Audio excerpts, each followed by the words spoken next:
Hello students, today we are going to discuss a new unit called Biomolecules. This is Biomolecules. The unit is more important in the class 12 students. Let me start the video. Okay. The living organisms or any living system made up of various complex biomolecules. What are those various complex biomolecules? That is carbohydrates, proteins, nucleic acids, lipids, enzymes, etc. So in this unit we have to study these carbohydrates, proteins and nucleic acids and lipids. What does it mean, and the classification, preparation and uses. So let me start one by one. Let's start. The first one is carbohydrates. Carbohydrates are primarily produced by the plants and form a very large group of naturally occurring organic compounds. Okay. Yes. The carbohydrates are primarily produced by the plants and they form very large group of naturally occurring organic compounds, means they form one of the organic compounds, though some of the examples are cane sugar, glucose, starch, etc. and most of them have the general formula. In this carbohydrates we have to showing by the one of the general formula, that is CH2OY. This is the general formula. For the glucose, C6H12O6. Can we write it as C6H2O whole 6? Okay. This is the formula for the glucose. Yes, let me define the chemically of these carbohydrates. Chemically, the carbohydrates may be defined as optically active polyhydroxyaldehydes or ketones or any other or compounds which produce such units on hydrolysis. That will be produced through an hydrolysis. So an optically active compounds like either aldehydes or ketones. Then some of the carbohydrates and some of the carbohydrates are sweet in taste. Yes, carbohydrates are sweet in taste. This is the physical appearance. Then those are called as sugars. Yes, we are commonly used in the homes, named as sucrose. Whereas sugar present in the milk is known as lactose. Sugar present in the milk, this is naturally occurring sugar present in the milk, that is called as lactose. Carbohydrates is also called as saccharides. That means in Greek word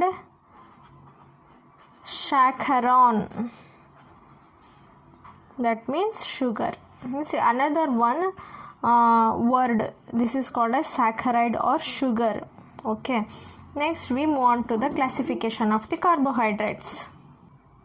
The classification of carbohydrates is on the basis of their behavior on hydrolysis.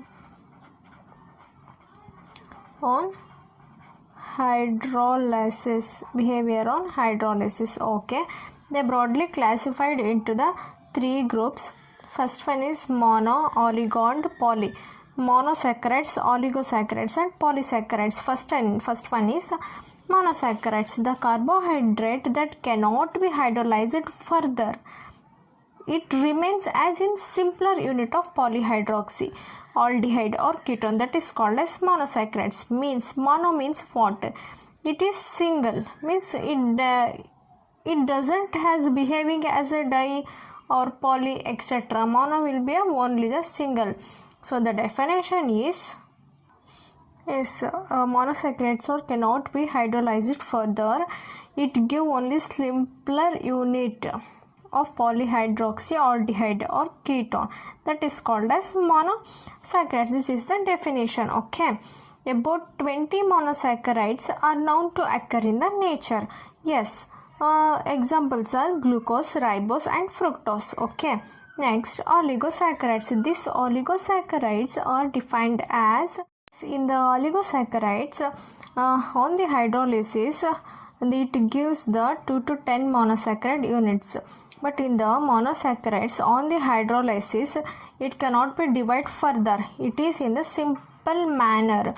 But here it can be gives the 2 to 10 monosaccharide units on hydrolysis. That means we can again bifurcate it. That is disaccharides, trisaccharides, tetrasaccharides. These are depending upon the number of monosaccharides units. Here what the definition is, 2 to 10 monosaccharides units on hydrolysis. Here di, tri, tetra. This is on the basis of number of monosaccharides units. It is clear, students? Yes, it's clear. Okay. These are the most common are disaccharides. In these oligosaccharides, most common is disaccharide. This is play a very important role in the oligosaccharides. For example, sucrose on hydrolysis gives one molecule each of glucose and fructose. Okay, I will show you. This is the example for the oligosaccharides. Oligosaccharides means on the hydrolysis it gives the 2 to 10 monosaccharides units. Likewise, the sucrose gives the 1 molecule of glucose and fructose. Sucrose formula C12H22O11. Okay, on hydrolysis it gives the glucose C6H12O6 plus fructose C6H12O6 1 molecules. Okay, on hydrolysis it means plus H2O. Here H plus. Yes, this is the one of the example for the oligosaccharides. Oligosaccharides means it forms a disaccharides, means this is glucose, this is fructose. They form disaccharides units. Okay. Next one is polysaccharides. Polysaccharides means what? Carbohydrates which yield a large number of monosaccharides units on hydrolysis. Large number of monosaccharides units. Large number of monosaccharide units on hydrolysis. Here we observe now cannot be hydrolyzed, but here 2 to 10 monosaccharides units are produced on the hydrolysis. Here large number of monosaccharides units are produced on the hydrolysis. Likewise, the examples are, some of the examples are starch, cellulose and glycogen, germs, etc. These are the some of the examples of polysaccharides. These polysaccharides are not sweet in taste. Not sweet in taste, but the carbohydrates are always sweet in taste, but this is one of the exceptional. This is not sweet in taste, hence they are also called as non-sugars. Hence they are called as non-sugars. Okay, please students read in the simple way. Likewise, we have to make a table, mono, oligo, poly and definitions and then examples. In this way we have to read it. So again, the monosaccharides are classified into aldose and ketos based on the number of carbon atoms and functional group present in them. Here based on the functional group. Yes, because here many monosaccharides contains the aldehyde group. Then it is called as aldose. Then any monosaccharides will be containing the keto group. Then it is called as ketose. Yes. Next, the number of carbon atoms constituting the monosaccharides is also introduced in the name. Yes, let me discuss through this table. Yes, here number of carbon atoms 3, 4, 5. Then general term is trios, tetros, pentos. Next, aldehyde. Here trios, tetros, pentos are general term. When it is in the aldehyde or ketos, if the aldehyde will be present in this, if ketone will be present in this, then what the name will be changing. Yes, if the trios is there and combined with the aldehyde, then the name will be aldo trios. Then tetros, aldo tetros, and this is aldo pentos. Then trios plus ketone will be present in the trios, then it named as keto trios, keto tetros, then keto pentos. Likewise, we named like in this way only. Here monosaccharides will be classified on the basis of functional group, on the basis of functional groups.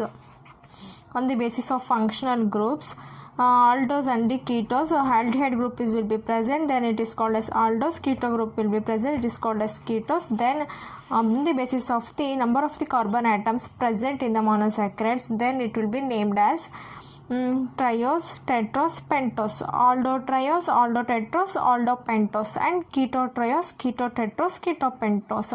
Likewise, we do it for 6 carbon atoms, 7 carbon atoms. For 6 hexose, we named as hexose and heptose. Likewise, aldohexose, aldoheptose, ketohexose, ketoheptose. These are the complete classification of the monosaccharides. Yes, revise once again from the starting my video. We have to learn the biomolecules. In that biomolecules, what are the different types of essential constituents are carbohydrates, proteins, nucleic acids, and lipids, etc. First, we learn the complete carbohydrates. What does it mean, and general formula, and some of the examples. Then the classifications. We learn the classifications through this mini table.